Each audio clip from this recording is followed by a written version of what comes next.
আম পাকার আগে যখন এই কাঁচা আমটা হয় সেটা আমার কিভাবে খেতে ভালো লাগে।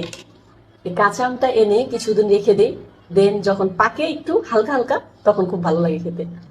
সেটা যে কি ভালো লাগে আমার খেতে কি বলবো। এটা দিয়ে লবণ মরিচ দিয়ে সেই একটা স্বাদ। তবে যখন তবে যখন পুরো কাঁচা থাকে না, তখন আমার অনেক টক লাগে, তখন খেতে পারি না। বাট একটু নরম নরম হলে খেতে ভালো লাগে।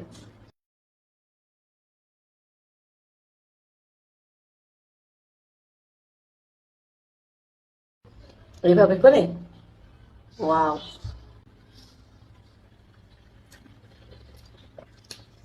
সেই স্বাদ।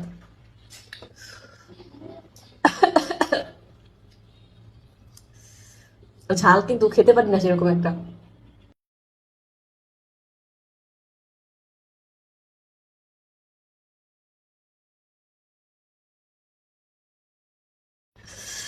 ছোটবেলায় যখন আমের আচার বানাতো, তাও যে দুপুরবেলা বেশিরভাগই সময় যখন কাঁচা কাঁচা আম পাকতো, তখন ফ্যামিলির কাকারা, তখন তো আমরা ছোট ছিলাম, কাকারা অনেকে বিয়ে করে নাই, তখন আমের যখন আচার বানাতো বা আমের ভর্তা বানাতো, তখন আমি উম, টকের টক এত পরিমাণ থাকতো, তখন আমি গিলে গিলে খেয়ে ফেলতাম এরকম। আগে তো একদমই খেতে পারতাম না, এখন হালকা হালকা টক খেতে পারি। তাও কিন্তু এখনো জলপাই টক খেতে পারি না। আমি একটু ডিফারেন্ট।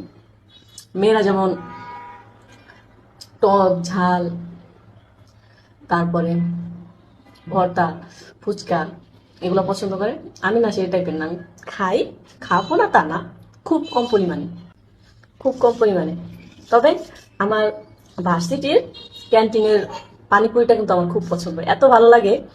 মানে ওই যে বলে না, মিষ্টি মিষ্টির একটা কম্বিনেশন থাকলে সেটা আমার খেতে ভালো লাগে।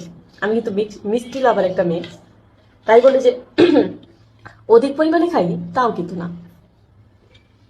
সবকিছুই মিডিয়াম।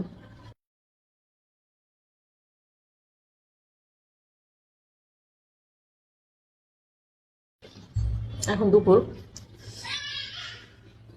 আমটা খেয়ে দেন গোসল করতে যাবো, নামাজ পড়বো।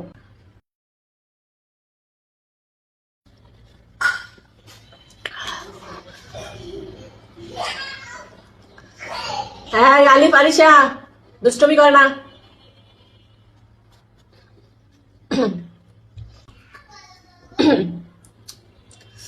ইচ্ছে করছিল তাই খেলাম, এতটুকু আর খাবো না। শেষ।